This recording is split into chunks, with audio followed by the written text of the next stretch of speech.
The journey is conversations with ordinary people about stories of transformation and how we may have had setbacks in our life and how we persevered through those, how we've learned from those obstacles, and how they've maybe helped us on our path today.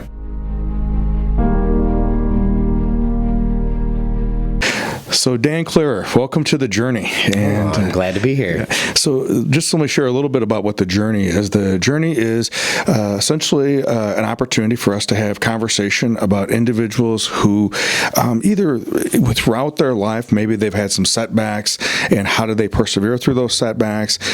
Maybe how did they recreate themselves from where they were at to what they wanted to be, or maybe circumstances may have some kind of obstacle got in their way, and now this obstacle became their teacher. And through that, what can they then share, and what are they bringing back for others now? And so, welcome. And I know we just recently got to meet, and had an opportunity to see you in an upcoming play for the Rockford area yesterday. But before we jump into all that, maybe tell us a little bit about yourself. Like, what do you do for fun? What do you when you have an opportunity for fun? What do you do? Well, I do like to travel. As an actor, I spend a lot of time trying to get the next job. Okay. And because I don't have a steady gig, I'm constantly auditioning or networking with other professionals to,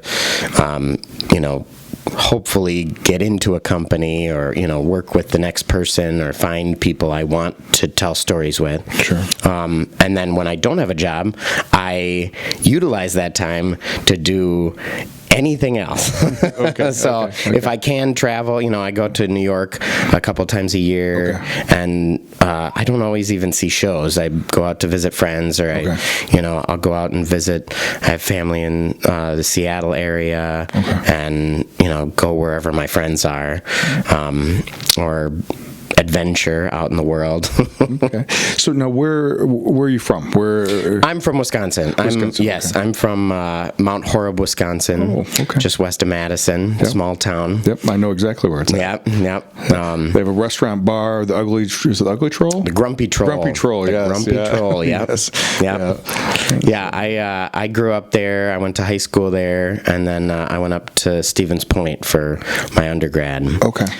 So I spent my formative years in Wisconsin. Gotcha. Okay. Now, you can't hear it. Yeah. So, you, siblings? I have one younger sister. She's the one out in Washington. Gotcha. Okay. At the moment. Yeah. Okay. And what did mom and dad do?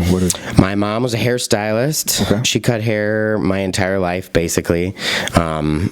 And then some. And then my dad actually just retired this year as the general manager of the Mount Horeb Telephone Company. Okay. And he worked his entire life in the telephone company. Really? Yep. Okay. That's an interesting.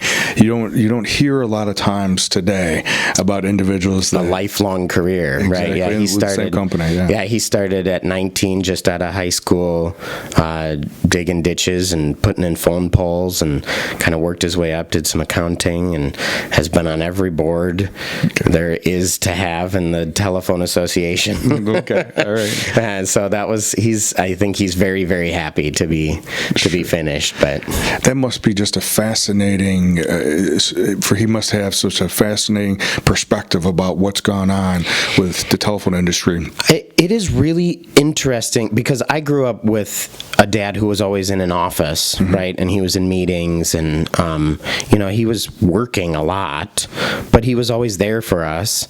And I would go into the office, and that was a whole nother world to me. Sure. And honestly, in my brain, I can't imagine being in an office setting, because that's all I know of office setting is the telephone company, and being an actor is not that, is like the opposite of that. But I grew up with that, so I was very comfortable going into like his office and saying hi to all of his employees, and he was the youngest general manager, I think, in the company, and they only had several general manager since the telephone was invented. I mean, really, since the company was around. When you think about how our history has gone over the last 200 years, I mean, really, Wisconsin was made a state in 1848, and then, the telephone came around after the turn of the century, and really it's only been 100 years, and he's been there for 40.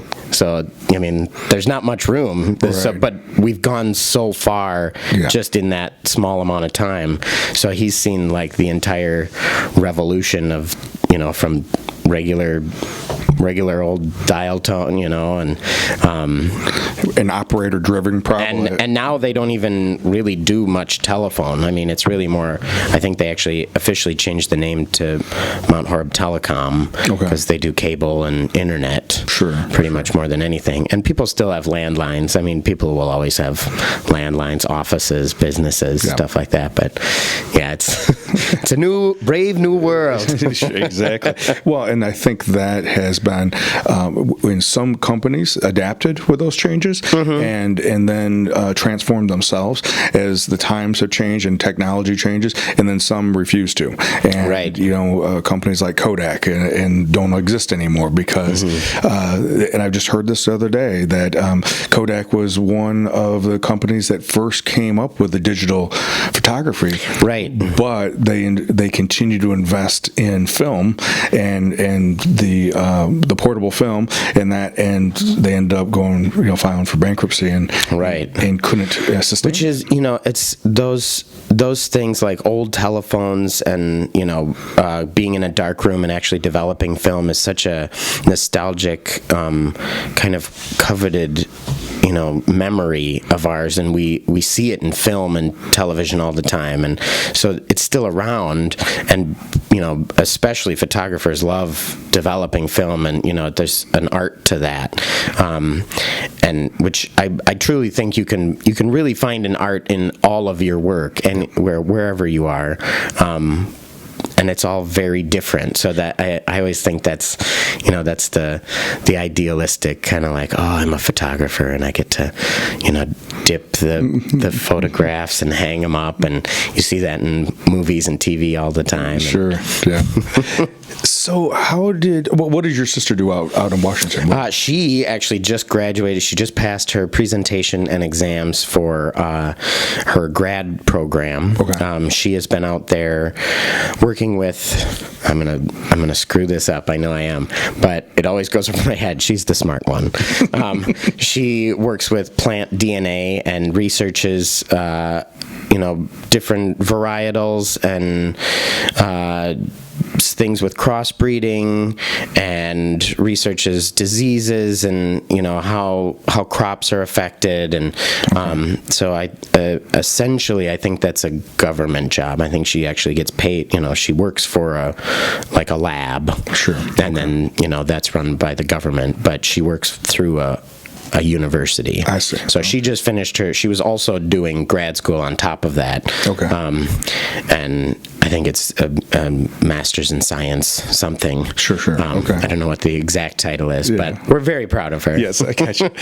And after hearing this, she'll remind you at Christmas time, right? Yes, of course, yes. I know. So we could always have an addendum later on. So of course, we're very excited to have her home for more than 2 days, because she gets home usually a couple of days at Christmas and then is gone.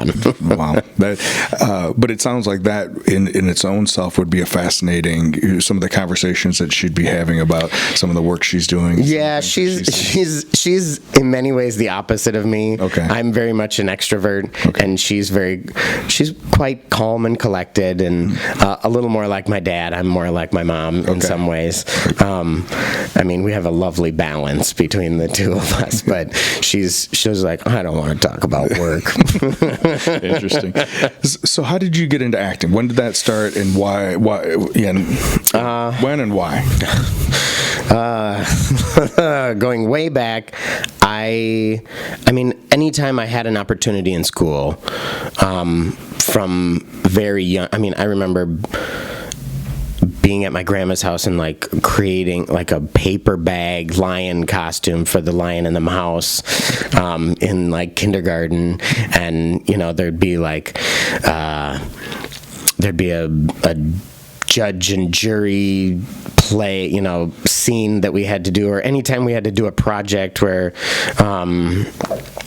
we got to act out something, I was like on top of that, and I was always very drawn to performance. Okay. And in many ways, clowning, if I look back at it, I go, oh, I was clowning there. That's what clowning is, being in front of an audience and actually interacting with that audience and gauging what their response was the whole time. So that's clowning.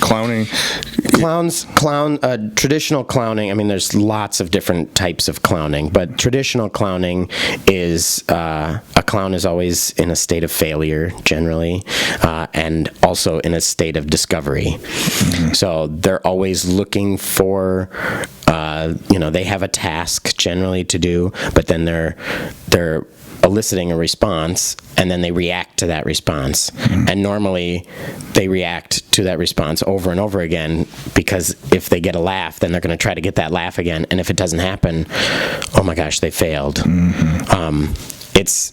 It's truly remarkable when you start to like get into the science of clowning, and then you look at an act and you're like, oh wow, they're really good. They know what they're doing. It's really fascinating, and I bring that into everything I do. Sure. Okay. So yeah, I mean, I grew up, and then I had musicals and plays in middle school and high school, and then I went to undergrad, and actually my 4 years that I was in Stevens Point doing a BA in drama, I worked at American Folklore Theater in Door County. Okay. And I was an intern and performer, and I have since worked for that company off and on for the last 13, 14 years, and have done basically every job the companies has to offer. Okay. All right. But I got a lot of my education on the job versus in school, and then got to, Gotcha. Back and forth with it. So Mount Horeb, I mean, mm-hmm. from a standpoint of theater and the performing arts, I wouldn't necessarily associate the two, but then again, mm-hmm. I don't know a ton about Mount Horeb, but it's fascinating, actually. Mount Horeb has a wonderful music department. Mm.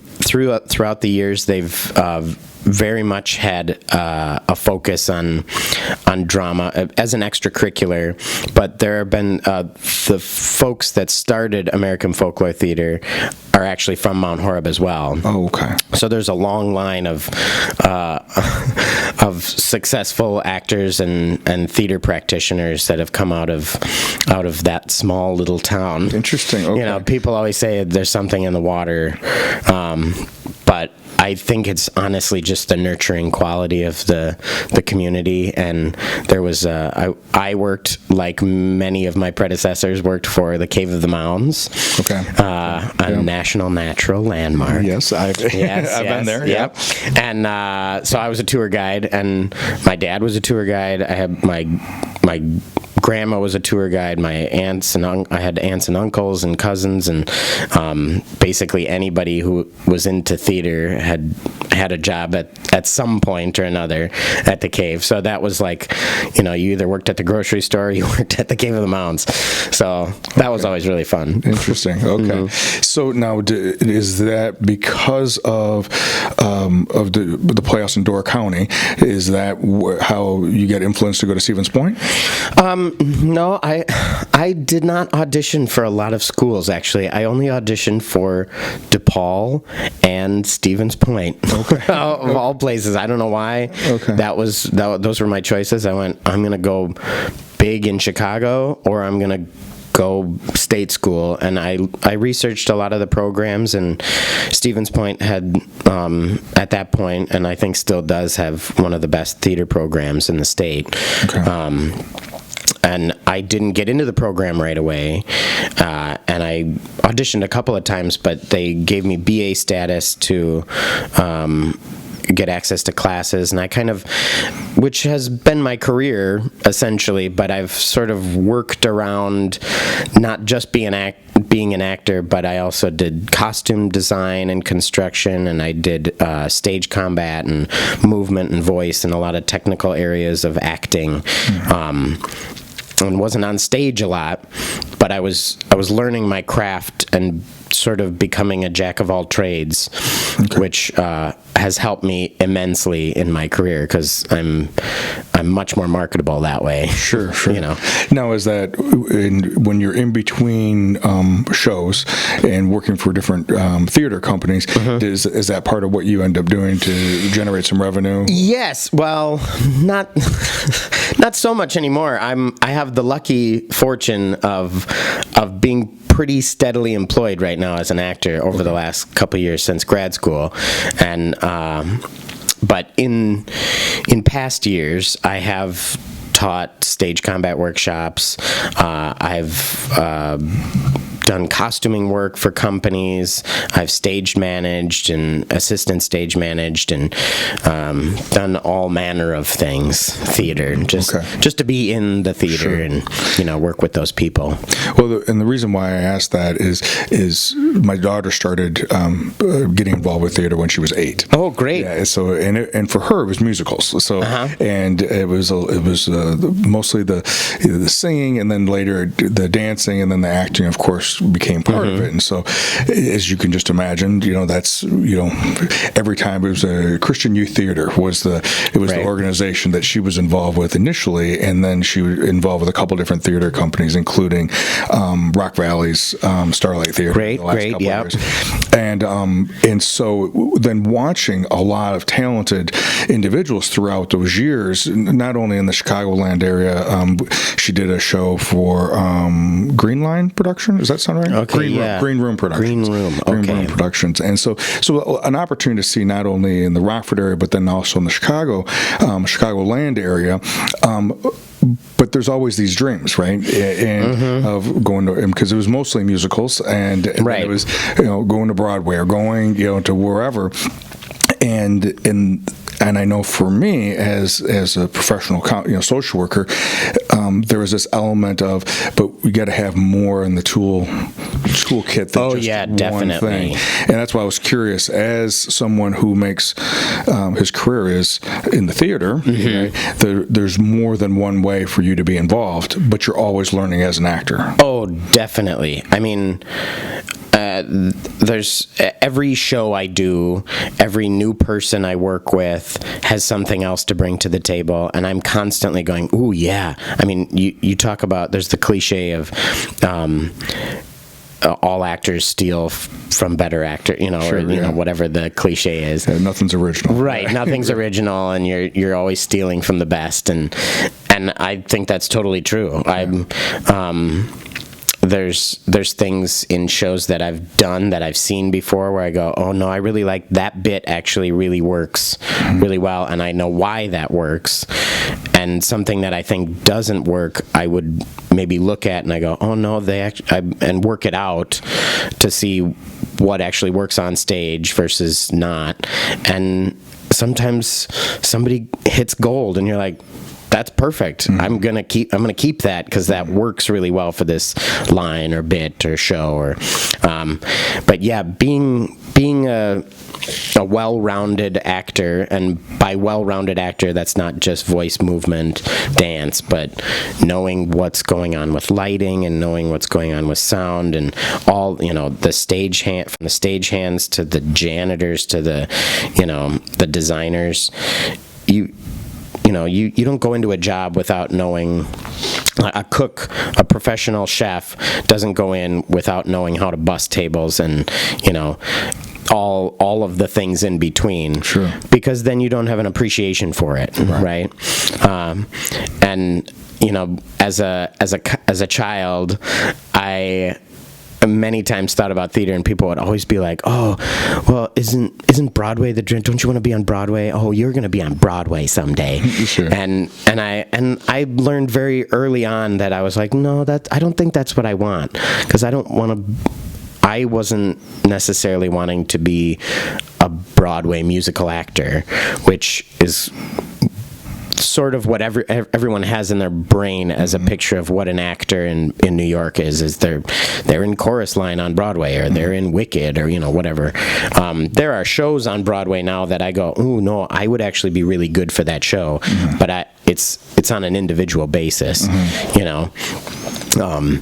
shows like Spelling Bee that are very character driven, and yeah, they have great voices, and there's some choreography and dancing, but it's really about what that character is going through. And I being a character actor, as a trope, I guess you could call it, but I'm all about the relationship between characters on stage, and especially the audience is always a character, whether or not, as we discussed before, you're breaking the fourth wall. Yeah.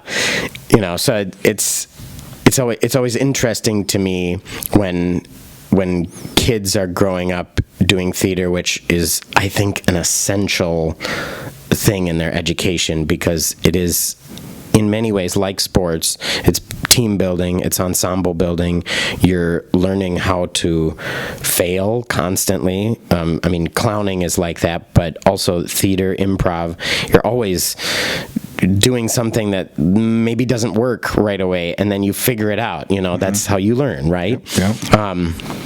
You're learning to be in front of people and how to talk to people. You're learning how to respect a lot of parts of your job, because you have to. Partially that's for safety. There's a lot of stuff in theater where you're like, okay, I don't touch this because this is dangerous.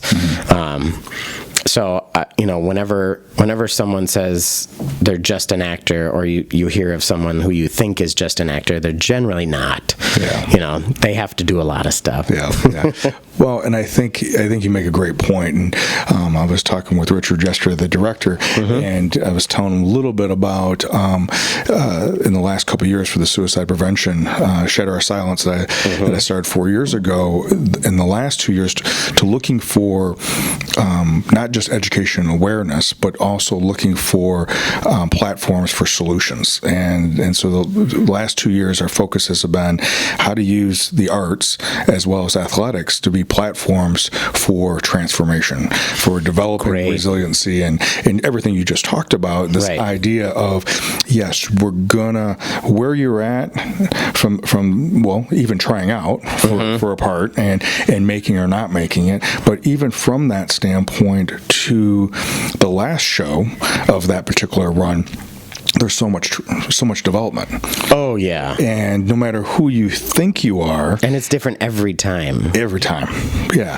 Because it's different people, and let alone the show is different, because the audience is different, and it's just a different day, and there's so many variables that play into it. There's a great theater game, improv game, or exercise that I can't even remember when I did. It might have been in grad school, it might have been something randomly somewhere else, but we had to dance in a circle, and we followed the person ahead of us, so we had to dance like one person in the group and copy their movements exactly. And you think, oh, that should be easy, but to actually copy someone's movements who is a completely different person, who moves completely different, who holds their weight differently, who's different sizes, and is really eye-opening in terms of like, oh,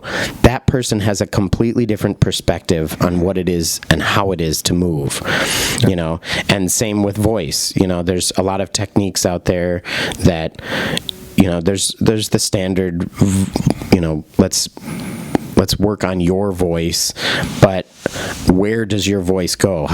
What are the extremes, and how far do you go before it doesn't sound good? And you have to go to those places. Everybody wants to sound good, right? And everybody wants to not, look cool. There's always I want to look good, and I want, you go to a dance call, and most of the time people just want to see you and how you move and how you sing, and how then they have to think of, okay, does that fit into my vision of the show as the casting director or the director? And so that's always in the back of my mind as an actor when I audition for things, is I need to show me, Right. And if I don't fit into their vision of the show, then that's okay. Yeah. People freak out about, I'm never going to work again, or you hear a lot of actors that just they don't think about all the other stuff that goes along with it. And just to get into the room is huge. That's the biggest struggle for us, is to actually get an audition, because a lot of times it's really hard to just get in the room. Once you're in the room, then they see you. If you're not what they're looking for at that particular moment, then that's on them. That's not on you. Right? People always go, "Oh, I sucked," or "Oh, I screwed up that song," or I missed that step in the dance call, and they hate me." And it's like, no, they don't. Yeah. You got to work really hard for them to not like you. Sure. And people go, "Oh no, but you don't even know. I'm so awkward." And I was like, "Yeah, I'm sure they are too." Everybody has that. Well, and I think having gone through, I don't even know for sure how many musicals. My daughter's been 40 plus. She's only 21, so but I think that watching her develop and mature over time, and watching her, like anybody, she'd go in and could envision herself wanting a particular part, but there's so many variables, right, that end up being, the director only has so many actors and actresses to work with, right? So then how, it's just because you may have been perfect for that part doesn't necessarily mean someone else can do the other ones, or that you're perfect for that part in their vision of the show. And how, because a lot of times it's directors will cast based on just size, like comedic size. Like if they have a tall, skinny person and a short, larger person, that's classic comedy, like juxtaposition, or if you have this person is taller and this person's shorter, this person, has red hair, and this, they go, "Oh, I know, I like that look with this look," and then rounding out the cast, they're trying to create a picture as well. I just did the Pajama Game in Indiana, and I had auditioned for a different part, and then they offered me a different role, even though I went in specifically going, I want this part. I would like to audition for this part. And they were like, okay. And they saw me because they know me and I've done shows with them before. But then when it came time to cast, it was like, no, they had somebody already for that part, which is great. He was wonderful. And we're very good friends. That's always the other thing is, you see one of your friends get a part that you wanted, or, that there's that, especially when you're a younger actor, you're going, I could have done that better, and you have those like little bitter thoughts in your brain, and it goes away. It goes away as you get older, because there's no reason to feel that way, because you have different attributes that they want in a certain place, right? And working through that as you're doing the practices, because by the time the show goes, it's if you're doing your part great, you're still gonna stand out on stage. You're still gonna, it's all about doing that piece, right? And how it plays into how it plays into the bigger picture. So I think when I was doing a little bit of research, you did your master's in Scotland. That's what I thought. Yes. Okay. Yes. So how, they're both S. But yes. Right. That's about the only thing they have in common. After I did my grad school, or after I did my undergrad, 4 years, I took an extra semester and I went over to England, and I did an internship at the Rose Theatre in Kingston, just southwest of London. And when I came back, I my group of friends from college, from undergrad, had started. We had done some sketch comedy stuff, and they were in New York. And my buddy Jake wanted to got in with this company, this living history museum in Massachusetts, in Plymouth, the Plymouth Plantation, and we started an all-male Shakespeare troupe, and so we did that for a summer, and then that continued without us, basically, for the next 5 or 6 years, which was our goal in the first place, was to set up this thing that could keep going, and I had just always I kept thinking about my time in London, and I went up to Edinburgh for a weekend, and I was like, ooh, Scotland's cool. I want to go back there at some point. It was one of my favorite places that I went. And when it came time, after I'd been kind of back and forth between New York and Wisconsin, and continuing to summer up in Door County and work, and Madison, and doing everything that I could to do theater, I decided that I needed to go back to grad school because I was at the point where my theater education was at a bar, or it was plateauing, and I was like, I could feel myself not evolving or getting better, and I needed some more education, or at least a safe place to work on my stuff. So when I went and looked at, I researched, after having only auditioned for 2 undergrads, I went the complete opposite and researched every grad program in the U.S. and the U.K.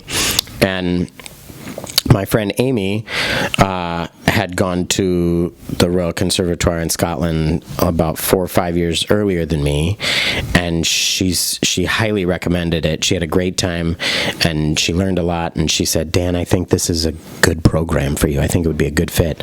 And when I went into the audition, I did a lot of auditioning for grad schools, and that was the one that they worked with you, and the head of the program, Mark, was there in New York when I went to audition, and they had alumni there, and they talked to you about, this is what the school is about, and, what are you wanting to get, and they were asking the right questions, and I was like, oh, no, I want to work with these people.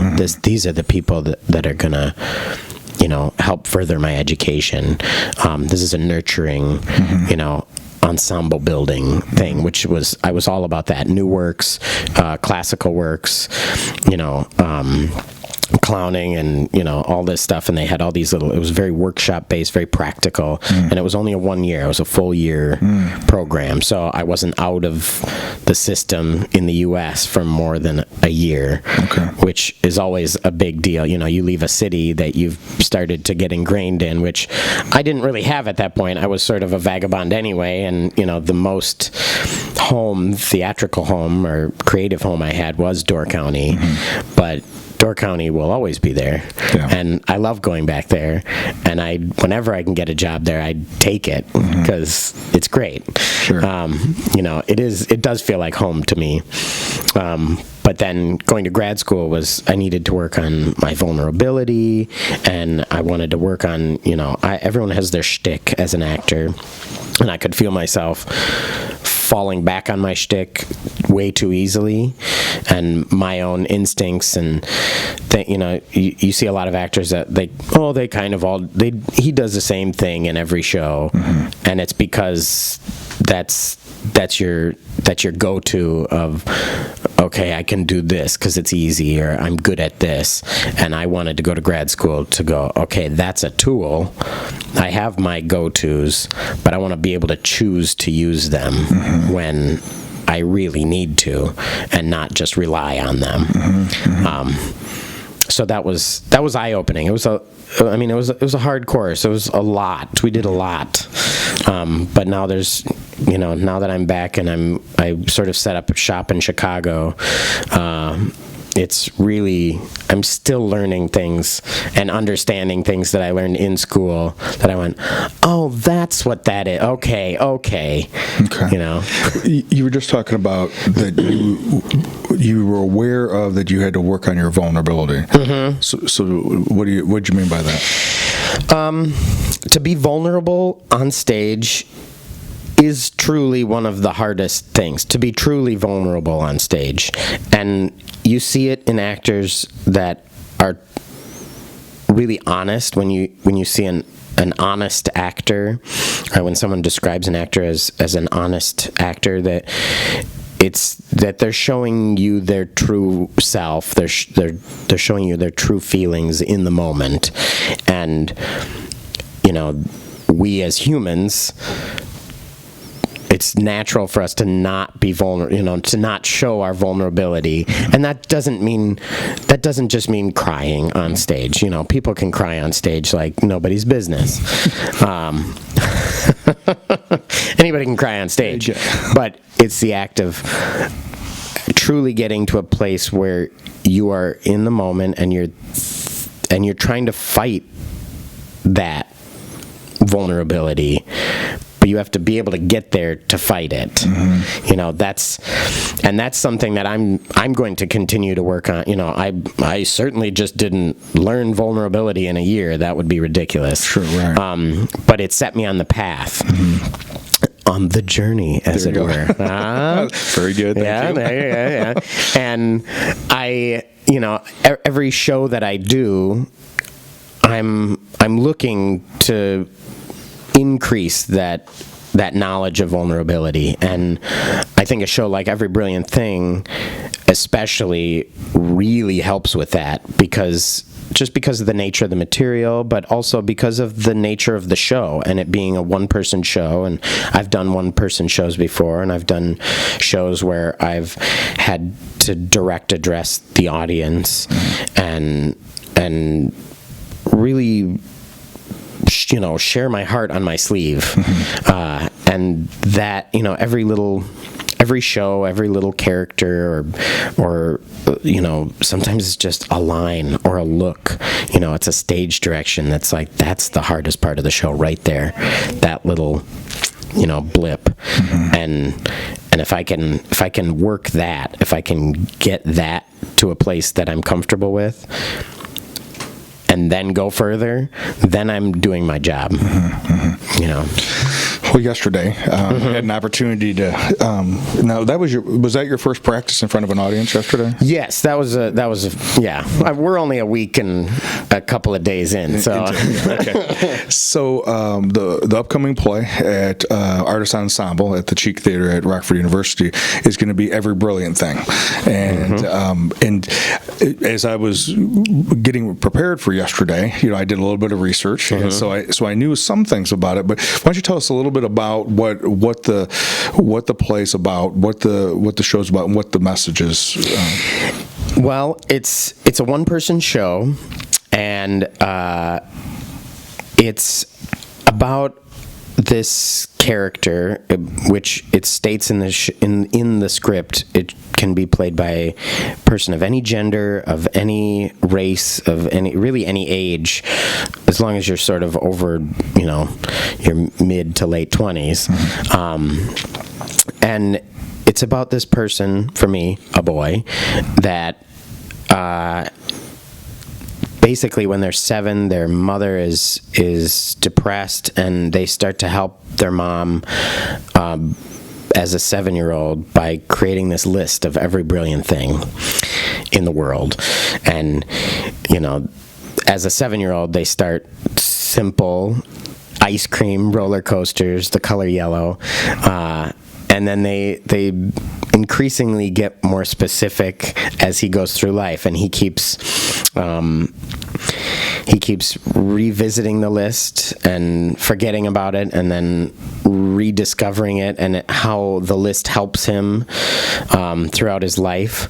And it's really, it's hard to describe this show and market this show, because it's not a show about depression or suicide.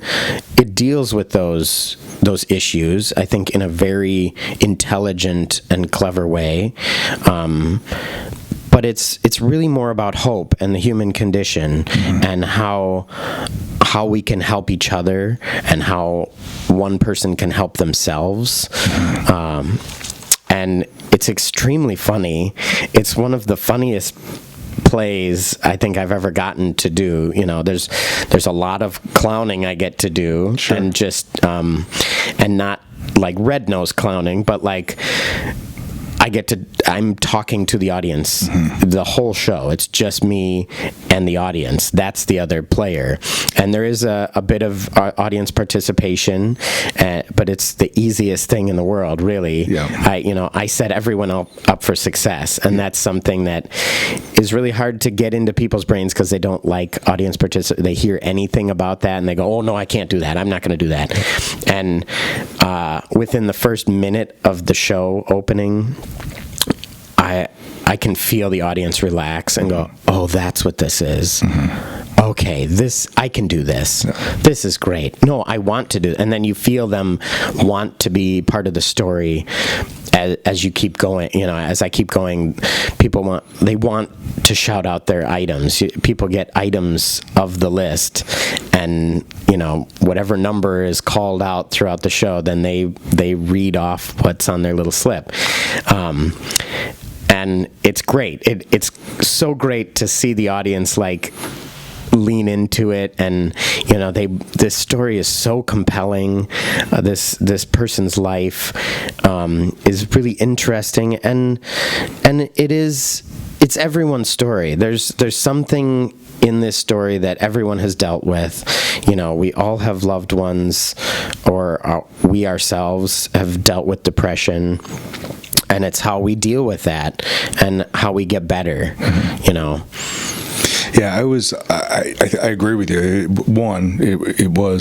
It does a great job of bringing the humanity into the topic of depression or mental illness as a whole, and someone being suicidal.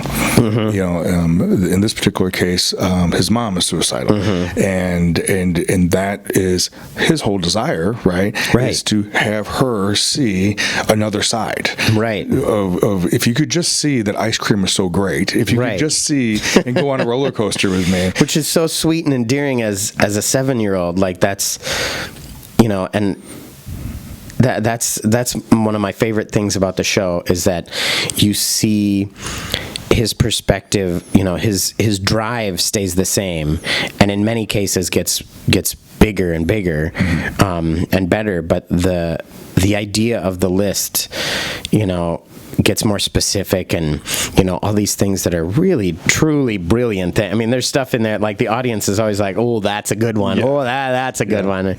You know, it's amazing. It's amazing, you know, how people can connect with the show. Yeah. Well, it was funny because I know like the two lines that I had, right? And the one was ice cream, right? And then the other one was apple cider donuts. Yep. And fresh apple cider donuts. Yes. And I knew that if my wife was with me, or my kids for that matter, it was like, okay, Edward's Apple Orchard, yes, fresh, right? You know. And that was actually one that we changed. Oh, okay. There's a few bits in there because it's a British play. It was a British playwright, Duncan Macmillan, and he worked with this comedian, Johnny Donahoe, to help develop the show. And so they came up with all these brilliant things, but there were things in there like aromatic duck pancakes with hoisin sauce, which in America is, you know, that's a very specific, brilliant thing for that person. But I was like, no, we talked about specific things to make them a little more regional, and you know, I was like, oh, what about like I don't know, apple cider donuts, and Richard immediately was like, oh yeah, no, Ed's Orchard, yeah, no, that's that everyone will know in Rockford, exactly. And they will be salivating for those fresh apple cider donuts, and I was like, well, great, then we're using that. Yep. You know, and I think that element of it, you know, as you were just talking, I'm thinking, okay, so people have a natural resistance because they want to be a spectator, right? Right. Except there's restaurants, right, that their whole shtick, I don't even know if their food's any good, but their whole shtick is about interacting with their audience. And sometimes it's not always in a kind way. Right. But there's always like lines to get into these places. And there's something about that element that we say that we don't want to do it, or we have a resistance to it. Maybe it's that vulnerability that you were talking about. But we also want to. Go ahead. No, it's I'm thinking about what you're saying, and it's that it's that pull to do something adventurous, even if you know that might cause failure in some way. Audience participation.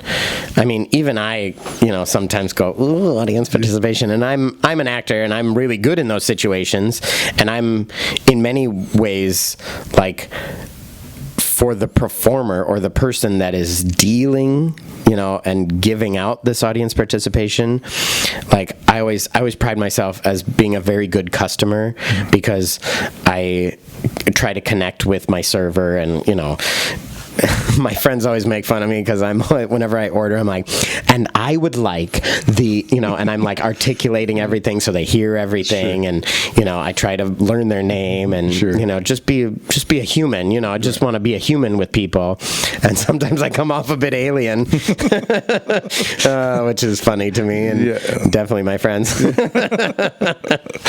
And probably makes a lot of the wait staff make it more enjoyable. Oh, of course.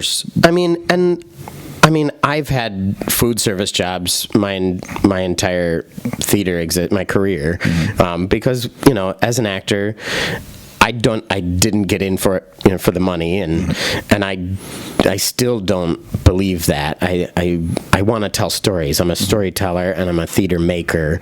I'm not just an actor. I believe in the entertainment industry as a tool for society, sure. and as an education tool. And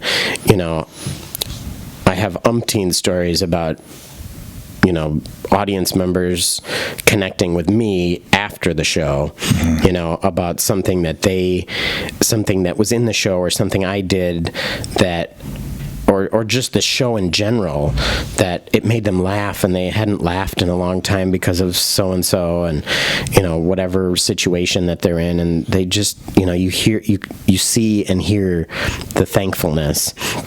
And that's like, when I have those stories, I go, that's why I did theater. This is why I want to do it. I like that. That's my favorite. Yeah. So to have a show that is so specifically geared towards the audience, and having them be a part of this conversation, I'm just so passionate about this piece and what it represents for theater, because it is an experience. Yeah, well, and very much that's what I walked away with last night. So a big part of what I've been attempting to do for the last 20 plus years is break the stigma around mental illness, and break the stigma around counseling, and I remember early on when I first opened up KP Counseling, it was like, so how am I going to tell people about this, like, right, and it not be cheesy and not be weird, and right, like you can got counseling. I mean, how do I do it? And I remember when I first started doing it, is that I would just, and that's kind of how this all came back again, doing the podcast, was that I would just do inspirational reflections and just write little short stories. I guess they would be called blogs now, and just on something that I was reflecting on, and I would send that out with the client statements, and so if they were getting their statement, then I also gave them a story that went along with it. But the idea was how to just have hope in this possibility. Right. And yesterday, watching the performance, watching the play, and watching the interaction, there was just this space that was created about something that was real, utilizing humor, and utilizing just the I keep on saying the humanity of it, and there's just little parts that are constantly there and fluctuating between using humor as well as the seriousness of, like there's one part in there we're talking about the seriousness of the contagious factor of suicide. Yes. And so there's that element that is also teaching opportunities and raising awareness from that end of it, but then also how to navigate through. Yeah, and that specific, it's such a well-written show, and that specific place that you're talking about, has, you're with this person the entire, you want them to succeed, and you're hearing these characters in the show that he's dealing with, his mom and his dad and, his school counselor and like his professor and, and you're already identifying with his journey because there's only one performer, so he's the one connecting with you, and you see him discover these facts about suicide and about depression, and there's a lot of moments in the show where I do go into sort of the science of like, this is what happens when something bad happens. Your body can feel it before your brain can know what's happening because the stress hormones, cortisol and adrenaline, flood your system. And that's a very scientific way of thinking. Okay, and so here's this kid thinking about what is the science behind why am I feeling this way? Because he's trying to find answers. And that specific section, he discovers after being in a class that suicide is this contagious thing, which scares him at first, and then it makes him angry because he's thinking about all the different ways that suicide is presented in media and in film and television, and the guidelines that he finds, the Samaritans, this British group, they've presented these guidelines, which I read them, the first time I read them, I went, ooh, wow, yep, that doesn't happen very often. Or, we still use the word commit, and I use the word, commit when I talk about suicide, and I go, oh, no, I shouldn't use that. That's not, that's not a good term. And people always say, the idea that suicide is successful, the act of, is also a thing that we really need to cut out of our vocabulary. So it's those pieces of information which are discovered by the character are also then discovered by the audience, and then the reaction of that and the visceral heartfelt reaction of the character is also felt by the audience, and they can form their own opinions about it. But it's also, these are the stigmas around a mental illness, and we just need to talk about them. And this show provides that space, I think, and it is so important. Because by the end of the show, we have created this really amazing, comfortable space, a safe space, and I have a talk back after every show because the audience generally needs it. And I am happy to listen. I am so happy to listen, and I think sometimes people just don't know how to go about, like you said, it's as hard as it is for you to advertise counseling, it's just as hard for people who need it, and even if they know they need it, they don't know how to get it, or they don't know how to go, do I just walk up to a place and say I need counseling? No, that's vulnerability, right? And that's one of the hardest things to do, is admit that you have a problem, or admit that not even a problem, but that you need help. Something is different, and I need to talk about it with someone. And even the idea that I need to talk about this is a step, right? Well, especially because usually at this point, we're not talking about this whatever, and now I got to go and talk to someone I don't know about something that I've been adamant about not talking about. It's so counterintuitive, right? Because of that concept of vulnerability. Is I don't want to be vulnerable about a wound. I don't want to be vulnerable about something that I'm ashamed of, embarrassed of, or whatever. Because if I wasn't ashamed or embarrassed about it, I would be talking about it. Right. Yeah. So it's just so counterintuitive. One of the things that as I mentioned earlier, that I started the suicide prevention program as a result of my son having 3 of his classmates die from suicide in his graduating class. And we knew, or I believed and still believe, that part of it is talking about it, right? And in the silence around it was part of the problem. And then there was still, at least at that time, there was still a lot of pushback from schools and specifically universities, like if an athlete died, there was concerns about that if we make any kind of do any talking about it, then we're going to incite more. There'll be copycats. Right. Now the research shows that that's not true. Right. And though that actually being silent around it and acting as if it didn't happen is worse. Yeah, because you're making it a punishment, or you're making and people are already, feel a lot of people feel like they don't deserve a certain level of comfort or love, or and that kind of goes along with mental illness, and it's not true. Right. This feeling of like in the play, the mother doesn't believe anyone really gets it and really understands, because she is caught in her whole trap, and then because of the dad's response to it, it perpetuates that. Right. And I think that's part of what I've seen many times, and very similar to this play, is that when I go into a talk, regardless if it's middle school or high school or colleges, inevitably there's always going to be a percentage of the 300, 500, 200 come up to me afterwards. Well, I'll get feedback that someone talked to someone afterwards, because we know at least with those populations, they're more likely to go and talk with each other before they go to a professional. Right. And how to help the young person. And so I'm very encouraged by this particular performance. It fits with everything that we've been trying to do here. Great. So it's absolutely perfect.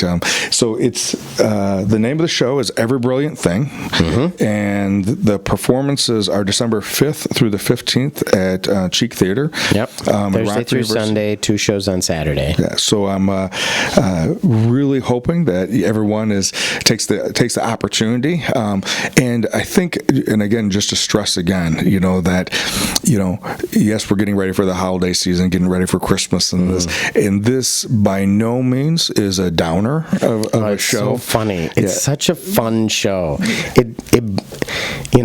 That's why it's so hard to market the show, is because it has these hard issues and elements in it, but that's what makes it so beautiful, and it is so fun, and the audience is together the entire time, and and not to toot my own horn, but I'm a pretty funny guy. You're a pretty funny guy. Well, and that was so funny. It's so like yesterday when we were going through it, I didn't know if you had started yet, or if you were still trying to warm us up to what was explain to what was going on. And I think that's one of the beautiful things about this particular show, that for the people that choose to go, it'll be an experience, and it'll be 1,000,001 of things you could put down as another brilliant thing. Oh yeah, and it's and I know for me, because I think I'm signed up to see it a couple times. Great. I know that it'll be, each time is going to be different, and every show is different. Yeah, it's just the nature of live theater, anyways. But there's something so much different about live theater than I love film and I love movies. And I do too. But there's something different about being in a room with humans. Yep, absolutely. It's great. Yeah. So, Dan, thank you very much for being here on the journey. Of course. So if there is one thing that you would want anyone who may be listening regarding your own journey, regarding the journey of being an actor and a performer, or about this particular show, any of that, what would be one thing that... All right, maybe two. Okay. Well, I would say, along with the show, things get better. Everything you do in life adds to what you're going to do, and it always gets better. The universe provides. I truly believe that, and when when I try to listen to that instinct of, oh, I didn't get this job, or I didn't, I couldn't meet up with this friend, and you know what, I'm going to just do this, or I'm going to go about my day, and usually something magical happens, because it's like, oh, I would never have met this friend on the street had I gone to this thing, or had I, and then I reconnected with someone. That happens all the time with me, and it's because I'm constantly going, okay, the universe wants me to do this, and that's my version of faith, is having faith in,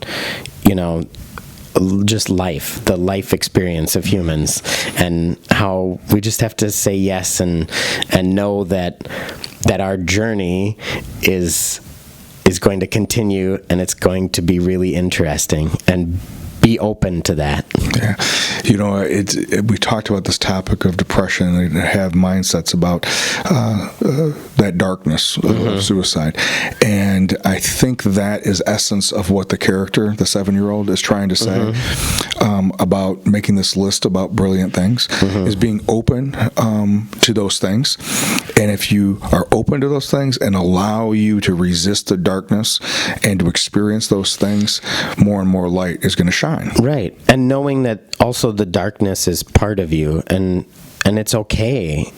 People feel these things all the time, but we have to accept them and to be open to everything else. Yeah. Yeah, the darkness is part of it. It doesn't have to, we don't have to shame the darkness, or shame that part of us about the darkness. Right. But we also don't have to become engulfed by it either. Of course. Dan, thank you very much for being so here. Welcome. And I've thoroughly great. enjoyed this, and Great. looking forward to working with you in the next couple of weeks. Awesome. So thank you very much for being with us today. And without a doubt, if you get an opportunity, Ever Brilliant Thing, on December 5th through the 15th, take that opportunity, go to Artist Ensemble, and look up when the times and the dates are for that, and the ticket prices, and order your tickets. Give yourself and a loved one a gift for this particular Christmas season by going to the show. And look forward to being with you next week.